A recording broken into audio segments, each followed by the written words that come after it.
కనుక వారు కూడా ఏం భయపడాల్సిన పని లేదు అని అన్ని విషయాల్లో బాగుంటుంది. వారి కొరకు కూడా మీరు ప్రార్థన చేయవలసి మనం చేస్తున్నాం. శేఖర్ వచ్చి క్లుప్త సాక్ష్యం ఇస్తారు. ఆ తర్వాత డేవిడ్ వాక్యాన్ని అందిస్తారు.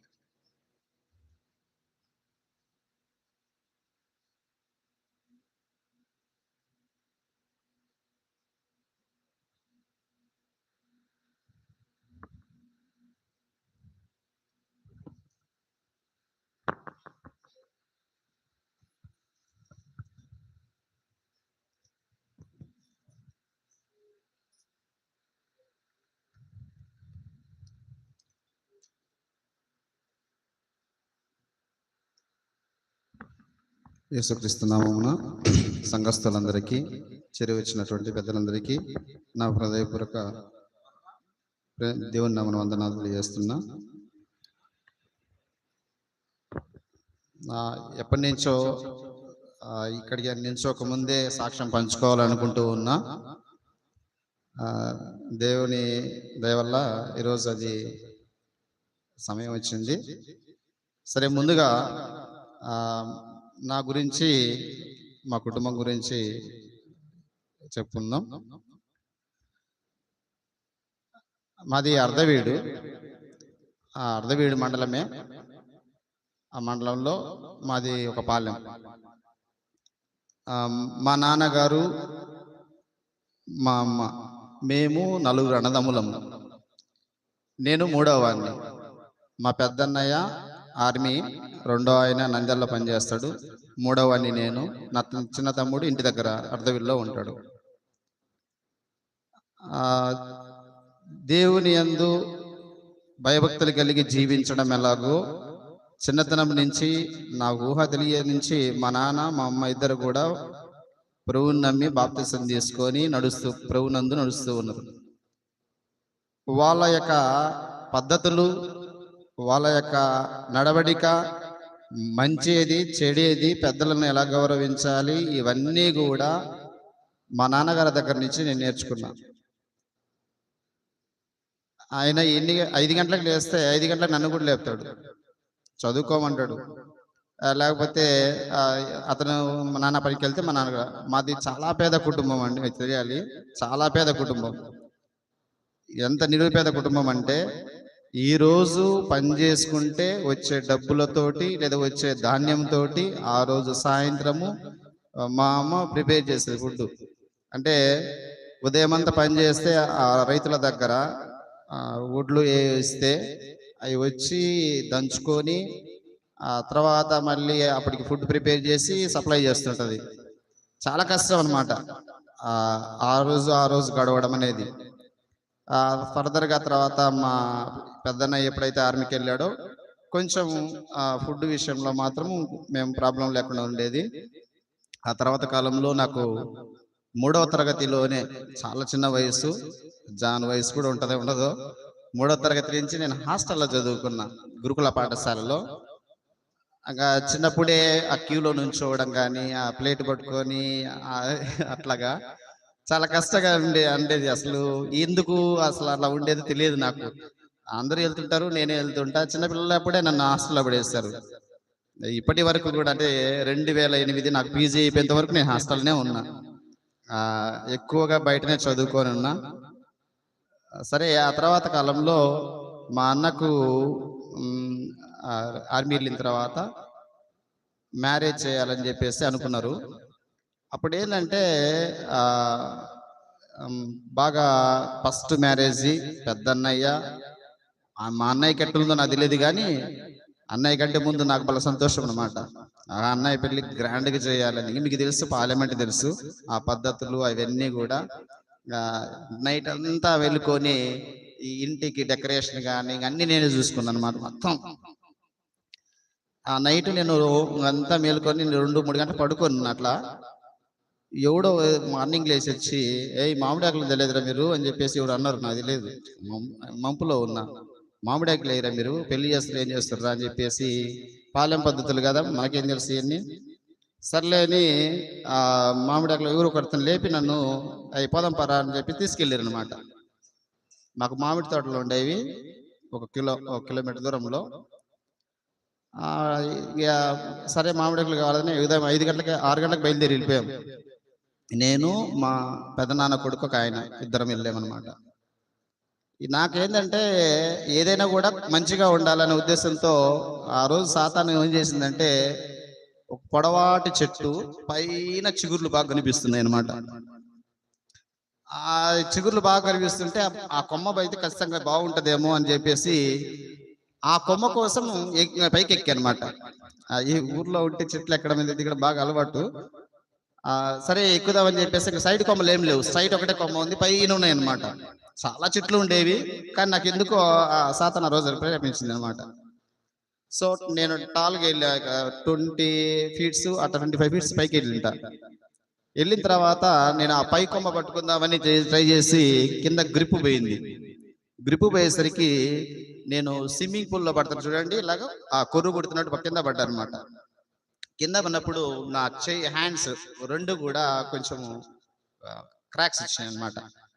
రెండు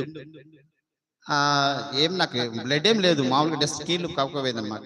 ఏమైంది అర్థం కావట్లే పరిస్థితి. మా అన్నయ్య మా పెద్దనాన్న వచ్చి ఏమైందిరా అంటే ఏం కాలేదన్నా, ఏం చెప్పవు ఒక ఇంటి దగ్గర, ఏం ప్రాబ్లం రాకూడదు, మ్యారేజ్ అయిపోకూడదు, ఆగిపోకూడదు, ఖచ్చితంగా మ్యారేజ్ జరగని, ఏం తర్వాత మాట్లాడుకుందాం ఏదన్నా అంటే ప్రజెంట్ నేను బాగానే ఉన్నాలే, ఏం కాదు అని చెప్పేసి అన్నా. కానీ ఆ తర్వాత నేను మా ఇంటికి వెళ్ళాల, మా అమ్మమ్మ గారి ఇంటి దగ్గర కూర్చున్నా, అక్కడే ఉన్నా.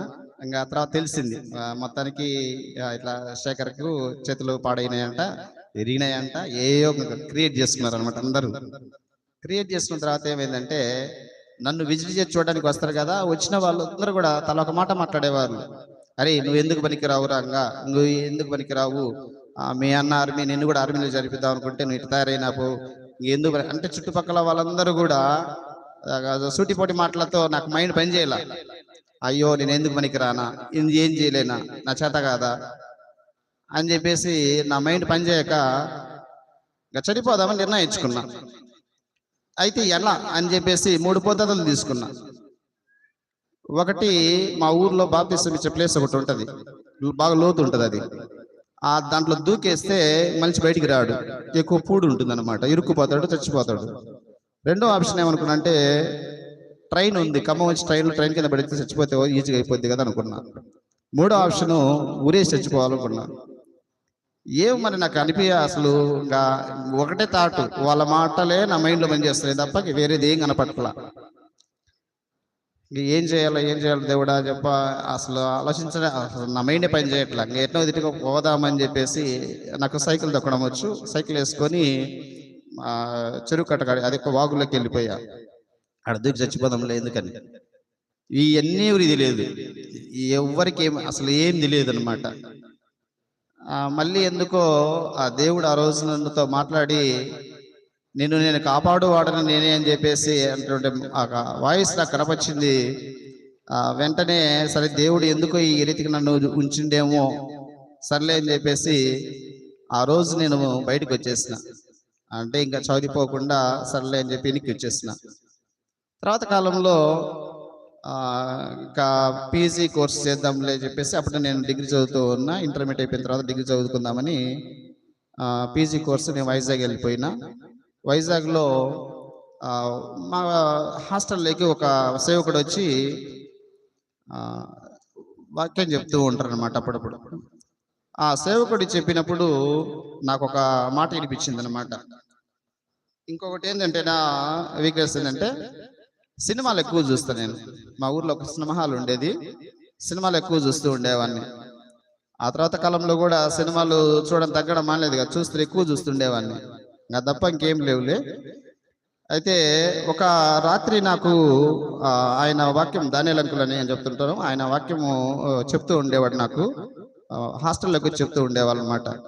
ప్రకటన గ్రంథంలో 20:10 ఒక మాట ఉండేది. 20:10 వారిని మోసపరిచిన అపవాది అగ్ని గంధకముల గల గుండములో పడవేయబడిను. అంటే అగ్నిగుండం ఎలాగుంటుందో నేను సినిమాలు చూస్తా కాబట్టి నాకు ఇమాజినేషన్ అనమాట. ఆ రోజు వాక్యం చెప్పినప్పుడు నా మైండ్ పనిచేయలేదు అసలు, పూర్తిగా నేను మంటల్లో కాలిపోతున్నట్టుగానే కనిపించింది నాకు. లేచి చూస్తే ఏం లేదు పక్కన. అయ్యో అగ్నిగుండంలో చూస్తే ఇంత నరకం ఉంటుందా, దేవా నిజంగా నువ్వు నా కోసం మరణించిన ప్రభు అని తెలుసుకొని ఆ రోజు నేను ప్రభుని నమ్ముకోవడం జరిగింది. కానీ తర్వాత కాలంలో బాప్తీసం తీసుకోవడానికి ఏంది సాతాన్ అనేది అడ్డంకి చెప్తూ ఉంది. ఇది కరెక్ట్గా ఉంటానా ఉండలేనా, పద్ధతిగా ఉంటామా, మళ్ళీ పడి లేయడమా, సాతాన్లో పడడం మళ్ళీ లేయడం లాగా ఉంటుందా, ఎలా ఉంటుందో అని చెప్పేసి, ఇక దేవుడా నువ్వు రక్షించిన వాడివి నువ్వే కాబట్టి నాకు ఏదైనా మీరు ఒక ఉపాధి ఇచ్చి కాపాడుకున్న బాధ్యత కూడా మీదే. మీరు ఎప్పుడైతే నాకు ఉద్యోగం ఇస్తారో అప్పుడు మీ దగ్గరికి నేను వస్తానని మొండిగా కూర్చుండేవాడిని. అసలు దేవుని దగ్గరికి నేను వెళ్ళడం కాదు, దేవుడు నాకు సాయం చేస్తే నేను వస్తా, అట్లా ఉండేది నా మైండ్. మా నాన్నగారు ఎంతో సేవ చేశారు మీకు, ఆ విధంగానే నన్ను నా కోసం మీరు ఏదో ఒకటి చెయ్యాలి అని చెప్పి యేసయ్య తోటనే కొంచెం ఆర్గ్యూ చేస్తూ ఉండేవాడిని అనమాట. అట్లాగా తర్వాత కాలంలో ఎప్పుడైతే నా యందు నువ్వు విశ్వాసం ఉంచిన మెడల నేను గణపరుస్తానని చెప్పి వాక్యం నాకు మీటింగ్లో నాకు అర్థమైంది 2021 జూన్ మంత్లో. ఆ తర్వాత కాలంలో నేను మన ప్రకాష్ రావు అంకుల్తోనే బాప్తిసం తీసుకొని ప్రభునందు ఉండాలి, ప్రభు బిడ్డగా జీవించాలి, ఆయన ఆనుకొని జీవించడం వల్ల నిజంగానే గణపరుస్తాడని చెప్పేసి, ఎందుకు పనికిరానిటువంటి నన్ను అసలు నేను ఇంత దూరం వస్తాను కూడా నేను అనుకోలేదు. అలాంటిది దేవుడు నాకు ఒక జీవన భృతిని చూయించి ఆయన నా బిడ్డగా, ఆయనకు నేను ఒక బిడ్డగా జీవించడానికి అవకాశం కల్పించినందుకు యేసుక్రీస్తు నామముకు ఎంతో రుణపడి ఉన్నాం. సరే, ఈ విధంగా నా యొక్క ఈ చిన్న సాక్ష్యంను యేసుక్రీస్తు నామములో దీవించాలని కోరుకుంటూ ముగిస్తున్నాను.